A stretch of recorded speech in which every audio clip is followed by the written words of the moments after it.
Hello students, welcome to the lecture series of Constitution of India, Law and Engineering। आज हम अपना lecture number 9 start करेंगे। आज का हमारा टॉपिक रहेगा इमरजेंसी प्रोविजंस। तो चलिए हम अपना लेक्चर शुरू करते हैं। A state of emergency refers to a period of governance that can be proclaimed by the President of India during certain crisis situations। तो पहले इमरजेंसी को समझ लेते हैं, व्हाट इज इमरजेंसी। तो जब भी इंडिया के किसी पार्ट में या पूरे ऑल ओवर इंडिया में कुछ ऐसी सिचुएशन आ जाती हैं जिनको डील करने के लिए गवर्नमेंट को देश में इमरजेंसी लगानी पड़ती है, कुछ ऐसे मेजर्स लेने पड़ते हैं ताकि उस सिचुएशन को हम क्या कर पाएं, उस सिचुएशन से बाहर निकल पाएं।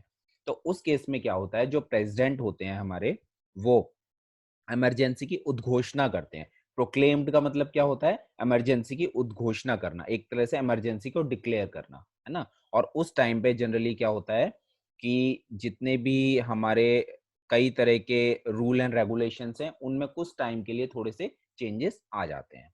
ठीक है, तो जब वो क्राइसिस वाली सिचुएशंस जो होती हैं, जब वो खत्म हो जाती हैं, तो प्रेसिडेंट जो है इमरजेंसी को हटा लेते हैं। The emergency provisions are contained in Part 18 of the Constitution of India from Article 352 to 360. These provisions enable the central government to meet any abnormal situation effectively.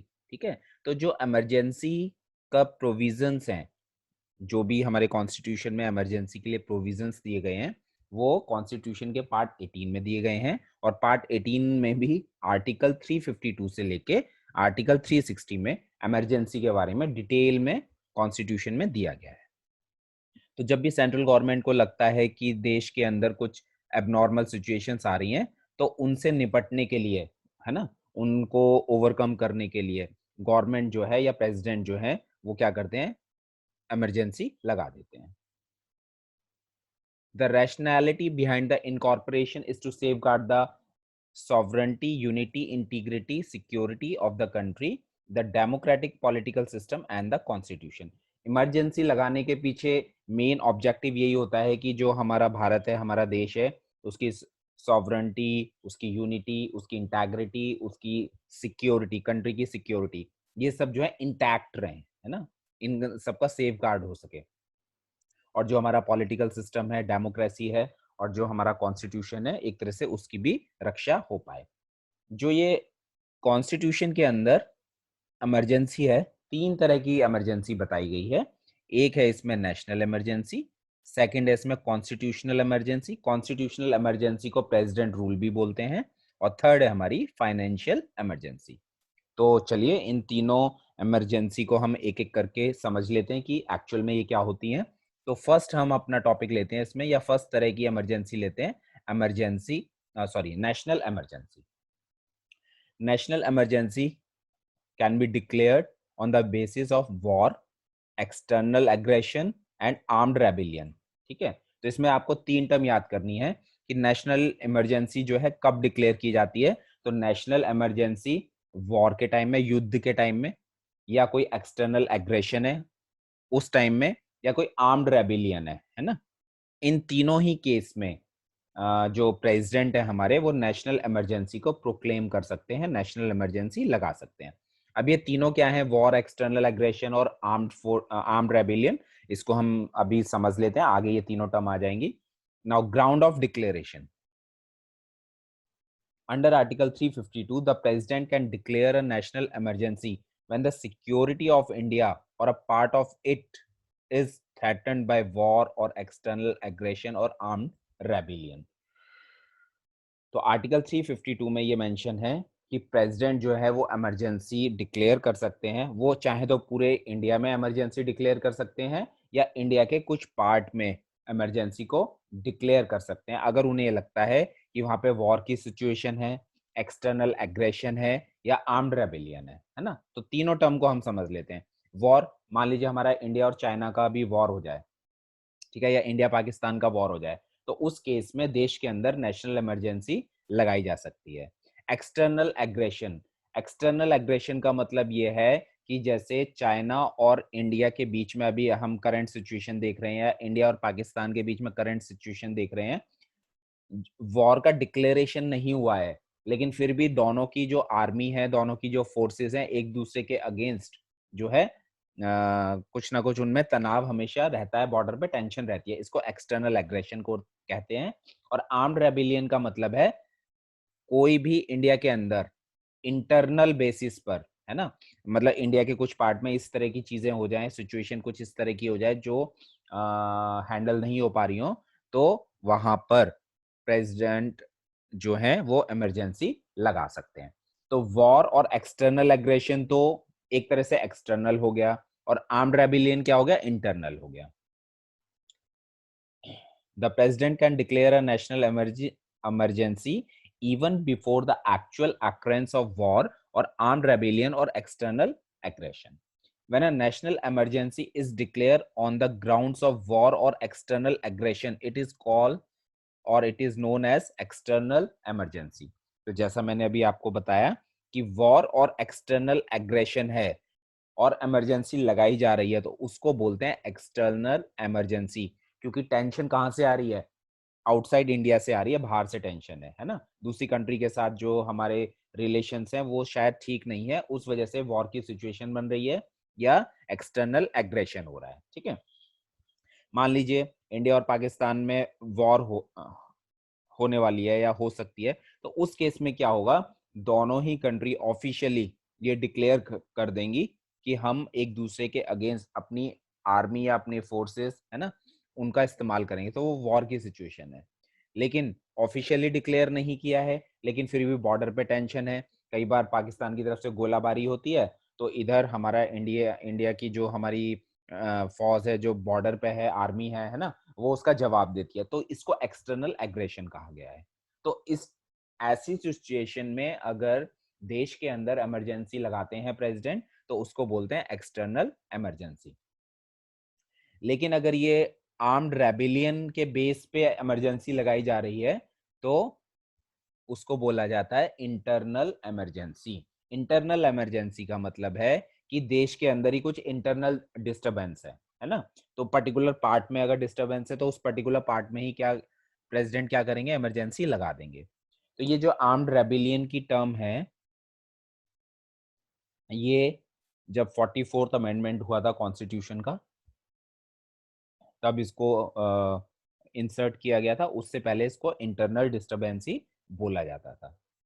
अब नेशनल इमरजेंसी लगा रहे हैं देश के अंदर, तो पार्लियामेंट का अप्रूवल लेना जरूरी है ना, और इमरजेंसी की ड्यूरेशन क्या होती है।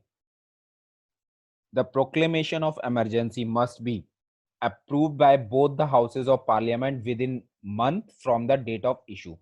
प्रेसिडेंट जो है जिस दिन इशू कर रहे हैं ऑर्डर कि अब इमरजेंसी लगाई जाएगी, उस इशू की डेट से 1 मंथ के अंदर दोनों हाउसेस जो है हमारे लोकसभा और राज्यसभा, वहां से इमरजेंसी का अप्रूवल लेना जरूरी है। If the proclamation of emergency is issued at a time when the Lok Sabha has been dissolved, then the proclamation survives until 30 days from the first sitting of Lok Sabha after its reconstitution, provided the Rajya Sabha has in the meantime approved it। मान लीजिए emergency ऐसे time पे लगाई गई है जब Lok Sabha dissolve हो चुकी है ना, तो जब भी लोकसभा की फर्स्ट सिटिंग होगी उसके 30 डेज के अंदर वो प्रोक्लेमेशन जो है तब तक सरवाइव करेगा, तब तक मंजूरी लेनी पड़ेगी। लेकिन उस दौरान पूरे टाइम जो हमारा निकल रहा है, उस टाइम में राज्यसभा ने उसको पास कर दिया हो। ठीक है, क्योंकि आपको पता है राज्यसभा जो होता है वो कभी भी डिसॉल्व नहीं होती है, ठीक, लेकिन लोकसभा हमारी डिसॉल्व हो जाती है। तो राज्यसभा तब तक पास कर दे, और जब लोकसभा बनेगी तो 30 डेज के अंदर वहां से भी उसको पास करा लिया जाए। एक बार अगर इमरजेंसी लगाई जाती है, दोनों हाउसेस से पास हो जाती है, तो वो 6 मंथ के लिए लगती है, और उसको फिर 6 मंथ के लिए इंडेफिनिट पीरियड तक बढ़ाया जा सकता है। नेक्स्ट है रिवोकेशन ऑफ प्रोक्लेमेशन। इसका मतलब ये हुआ कि इमरजेंसी को कैसे हटाया जाए, प्रेसिडेंट कैसे उसको रिवोक करते हैं, कैसे हटाते हैं। ठीक है, a proclamation of emergency may be revoked by the president at any time by subsequent proclamation. ठीक है, इसका मतलब ये होगा कि प्रेसिडेंट जो है इमरजेंसी को कभी भी हटा सकते हैं। उसके लिए उन्हें जो है पार्लियामेंट से अप्रूवल लेने की रिक्वायरमेंट नहीं होती है। या इसके अलावा अगर लोकसभा से सिंपल मेजॉरिटी से भी पास हो जाता है इस तरह का बिल कि अब हमें इमरजेंसी हटानी है, तो लोकसभा से पास करवा के भी इमरजेंसी को हटाया जा सकता है। तो इफेक्ट क्या होता है नेशनल इमरजेंसी का, इसको हम 3 कैटेगरी में डिवाइड करेंगे। पहला इफेक्ट है हमारा effect on the centre state relation. Centre और स्टेट के रिलेशन में क्या इफेक्ट पड़ता है नेशनल इमरजेंसी के टाइम में, ठीक है? तो when while a proclamation of emergency is in force, the normal fabric of the central state relations undergoes a basic change. तो जो सेंटर स्टेट रिलेशन है, जो बेसिक नेचर है, उसमें चेंजेस आ जाते हैं इमरजेंसी के टाइम में, है ना? तो कैबिनेट के स्तर स्तर पर या एग्जीक्यूटिव के लेवल पे देखा जाए तो centre becomes entitled to give executive direction to a state on any matter. अब जो है सेंटर के पास ये पावर आ जाती है इमरजेंसी के टाइम में कि वो स्टेट को किसी भी मैटर पे जो है एग्जीक्यूटिव डायरेक्शंस दे सकता है। लेजिस्लेटिव की अगर हम बात करें तो parliament becomes empowered to make laws on any subject mention in the state list. State list में जो सब्जेक्ट मेंशन है, क्योंकि हम पहले पढ़ चुके हैं कि स्टेट लिस्ट में वो सारे सब्जेक्ट आते हैं जिनके लिए जो हमारे राज्य हैं वो कानून बनाते हैं, लेकिन इमरजेंसी के टाइम में जो पार्लियामेंट है, लोकसभा और राज्यसभा है, वो भी मींस सेंट्रल गवर्नमेंट भी स्टेट लिस्ट में जो आइटम्स हैं उनके लिए लॉज पास कर सकते हैं। Financial, the president can modify the constitutional distribution of revenues between the center and the state. Centre और स्टेट के बीच में जो रेवेन्यू का डिफरेंस चला आ रहा है, जो डिस्ट्रीब्यूशन होता है रेवेन्यू का, है ना, सेंटर की तरफ से पैसा स्टेट के पास जाता है, ठीक है, वो जो डिस्ट्रीब्यूशन है रेवेन्यू का, उसको प्रेसिडेंट क्या कर सकते हैं, इस टाइम में मॉडिफाई कर सकते हैं, ठीक है। लोकसभा की लाइफ पे क्या या स्टेट असेंबली की लाइफ के ऊपर क्या इफेक्ट पड़ेगा? While a proclamation of national emergency is in operation, the life of the Lok Sabha may be extended beyond the normal term for 1 year. अगर इमरजेंसी चल रही है और उस दौरान जो है लोकसभा का कार्यकाल पूरा हो रहा है, तो इमरजेंसी के टाइम में लोकसभा के कार्यकाल को 1 साल के लिए आगे बढ़ाया जा सकता है। Similarly, the parliament may extend the normal tenure of state legislative assembly by 1 year. तो नेशनल इमरजेंसी में जो हमारी विधानसभाएं होती हैं राज्यों की, उनका भी कार्यकाल जो है 1 साल के लिए बढ़ाया जा सकता है। तीसरा इंपॉर्टेंट पॉइंट है इफेक्ट ऑन फंडामेंटल राइट्स। तो ये क्वेश्चन भी आपका बन सकता है यहाँ पे कि नेशनल इमरजेंसी के टाइम में इंडियन सिटीजन के फंडामेंटल राइट्स के ऊपर क्या इफेक्ट पड़ता है। तो article 358 and 359 describe the effect of national emergency on the fundamental rights. These two provisions are explained below, ठीक है। तो आर्टिकल 358 और आर्टिकल 359 में ये सारी चीजें डिस्क्राइब की गई हैं कि नेशनल इमरजेंसी के टाइम में फंडामेंटल राइट्स के ऊपर क्या इफेक्ट पड़ता है। तो देख लेते हैं जल्दी से। Suspension of fundamental rights under article 19। According to article 358, when a proclamation of national emergency is made, the 6 fundamental right under article 19 are automatically suspended। इसको ध्यान रखिएगा कि जब भी नेशनल इमरजेंसी लगाई जाती है तो जो आर्टिकल 19 में हमने पहले भी फंडामेंटल राइट्स पढ़े थे वो ऑटोमेटिकली सस्पेंड हो जाते हैं। और जैसे ही इमरजेंसी हटती है, इमरजेंसी की एक्सपायरी होती है, तो ये आर्टिकल 19 फिर से ऑटोमेटिकली रिवाइव्ड हो जाता है। मतलब जब तक इमरजेंसी रहेगी आपको फंडामेंटल राइट्स नहीं मिलेंगे, इंडियन सिटीजन को फंडामेंटल राइट्स नहीं मिलेंगे। लेकिन जैसे ही इमरजेंसी हटती है, इमरजेंसी रिवोक होती है, आर्टिकल 19 फिर से एक्शन में आ जाता है, मींस हमें फिर से फंडामेंटल राइट्स मिलने लगते हैं। अब देखिए इसके लिए एक अमेंडमेंट किया गया, 44th अमेंडमेंट जो हुआ था कॉन्स्टिट्यूशन में, उसमें ये कहा गया article 19 can only be suspended when the national emergency is laid on the grounds of war और external aggression and not in the case of armed rebellion. ठीक है, इसका मतलब ये हुआ कि जब वॉर और एक्सटर्नल एग्रेशन कारण बन रहा है नेशनल इमरजेंसी का, मींस एक्सटर्नल इमरजेंसी लगाई जा रही है, तो आर्टिकल 19 जो है वो सस्पेंड हो जाएगा, फंडामेंटल राइट्स हमारे सस्पेंड हो जाएंगे। लेकिन अगर इंटरनल डिस्टर्बेंस है, उसके बेस पे इंटरनल इमरजेंसी लगाई जा रही है, तो हमारे फंडामेंटल राइट्स जो है वो सस्पेंड नहीं होंगे। ठीक है, तो ये तो आर्टिकल हमने 358 की बात कर ली। नाउ आर्टिकल 359 देख लेते हैं, ये क्या कहता है। Article 359, the president is authorised to suspend the right to move any court for the enforcement of fundamental rights during a national emergency। तो आर्टिकल 358 में हमने ये देखा कि जब भी नेशनल इमरजेंसी लगती है तो हमारे फंडामेंटल राइट सस्पेंड हो जाते हैं। अब इसको आधार मान के, इसको बेस मान के कोई इंडियन सिटीजन जो उस टाइम पे कोर्ट जाना चाहता है ना, कि भाई मेरे फंडामेंटल राइट्स खत्म कर दिए गए, तो आर्टिकल 359 ये कहता है कि प्रेसिडेंट इसके लिए ऑथराइज्ड है कि वो उस टाइम पे सस्पेंशन ऑर्डर एक निकाल दें और ये कह दें कोई पर्सन फंडामेंटल राइट के एनफोर्समेंट के लिए कोर्ट नहीं जा सकता। किस टाइम पे? नेशनल इमरजेंसी के टाइम में। इसका मतलब ये हुआ जो रेमेडियल मेजर्स हैं, है ना, जो हमारी 6 फंडामेंटल राइट है कोर्ट जाने की, उसको भी प्रेसिडेंट सस्पेंड कर सकते हैं। इमरजेंसी की बात करें, नेशनल इमरजेंसी की बात करें, तो हमारे देश में अब तक ये 3 बार नेशनल इमरजेंसी लगाई गई है। एक बार फर्स्ट टाइम जब 1962 में चाइना के साथ हमारा एग्रेशन हुआ था, है ना, लड़ाई झगड़ा हुआ था, अटैक हुआ था। फिर 1971 में पाकिस्तान ने अटैक किया था और फिर 1975 में उस टाइम की जो प्राइम मिनिस्टर थी श्रीमती इंदिरा गांधी जी, उन्होंने इमरजेंसी लगाई थी। सेकंड इमरजेंसी है हमारी प्रेसिडेंट रूल। इसको समझ लेते हैं। Article 355 impose a duty on the center to ensure that the government of every state is carried on in accordance with the provision of the constitution। Article 355 जो है एक तरीके से सेंटर गवर्नमेंट को, सेंट्रल गवर्नमेंट को ये एक तरह से ड्यूटी उनके ऊपर इम्पोज कर रहा है कि सेंट्रल गवर्नमेंट ये देखे कि हर एक राज्य जो है वो कॉन्स्टिट्यूशन में जो प्रोविजन दिए गए हैं उनके अकॉर्डिंगली काम करे। ठीक है। It is this duty in the performance of which the center takes over the government of a state under Article 356 in case of failure of constitutional machinery in a state। तो अगर central government को ये लगता है कि कोई भी राज्य जो है या राज्य की सरकार जो है वो अपना काम सही से नहीं कर रही है और उस राज्य में जो कॉन्स्टिट्यूशनल मशीनरी है वो पूरी तरह से फेल हो गई है, कॉन्स्टिट्यूशन के दायरे में रहते हुए काम नहीं कर रही है, तो वहां पर सेंट्रल गवर्नमेंट जो है इमरजेंसी लगा सकती है और इसको कहा जाता है president rule.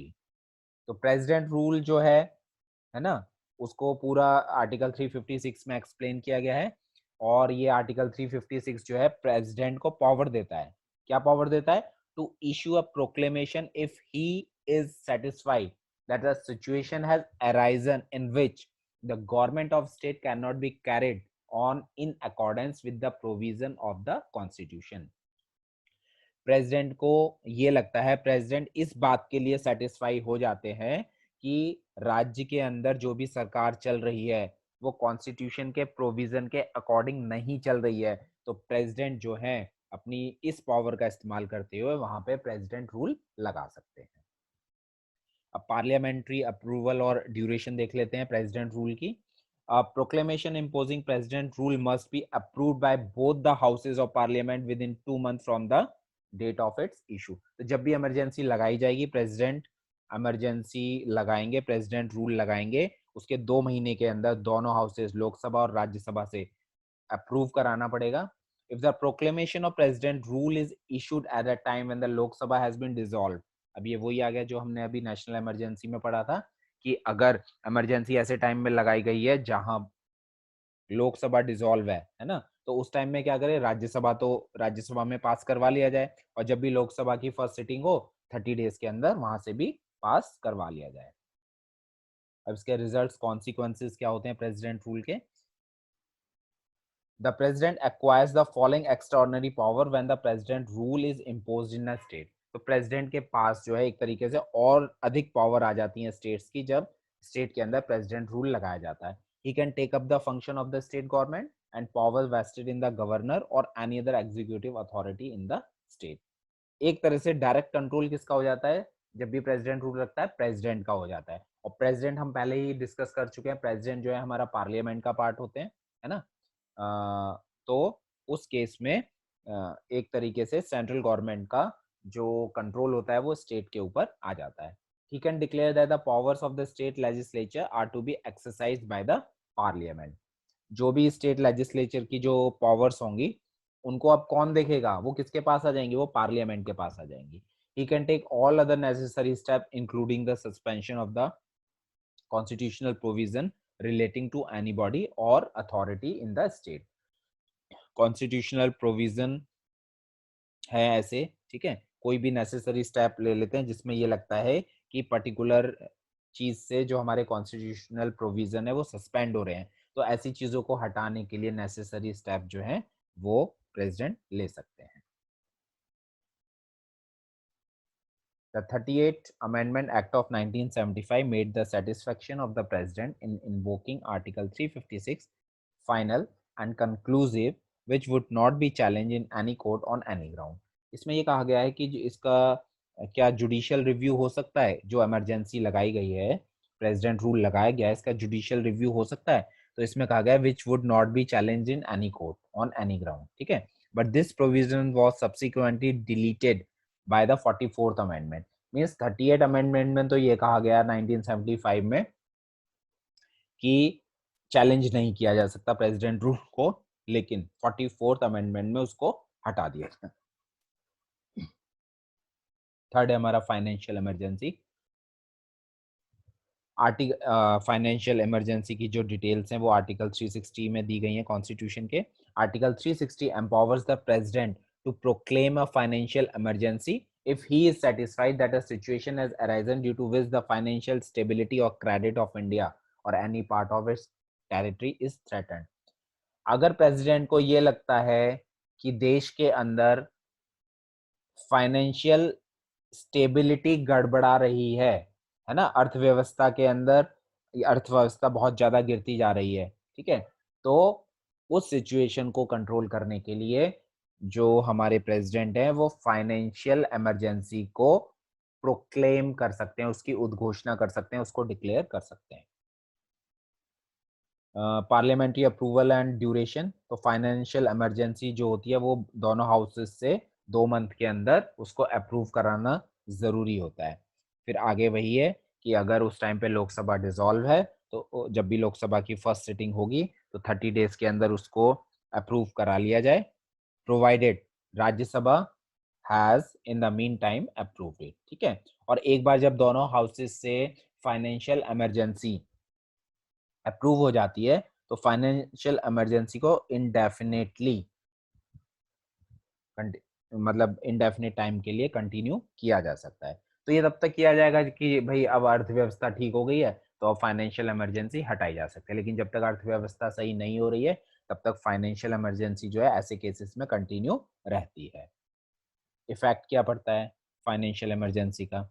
Extension of the executive authority of the union over financial matters of the state. Means जो स्टेट के फाइनेंशियल मैटर्स होते हैं उनका कंट्रोल किसके पास आ जाता है? सेंट्रल गवर्नमेंट के पास आ जाता है। फिर कई तरह के रिडक्शन हमें सैलरीज और अलाउंसेस में देखने को मिलते हैं। कोई भी स्टेट के अंदर, राज्यों के अंदर या आपका यूनियन गवर्नमेंट के अंदर या गवर्नमेंट सर्विसेज में जनरली जो लोग हैं वो किसी भी क्लास के हों, उनके सैलरी और अलाउंसेस में क्या होता है? रिडक्शन किया जाता है खर्चे कम करने के लिए। Reservation of all money bills और other financial bills for the consideration of the president after they are pass by the legislature of the state.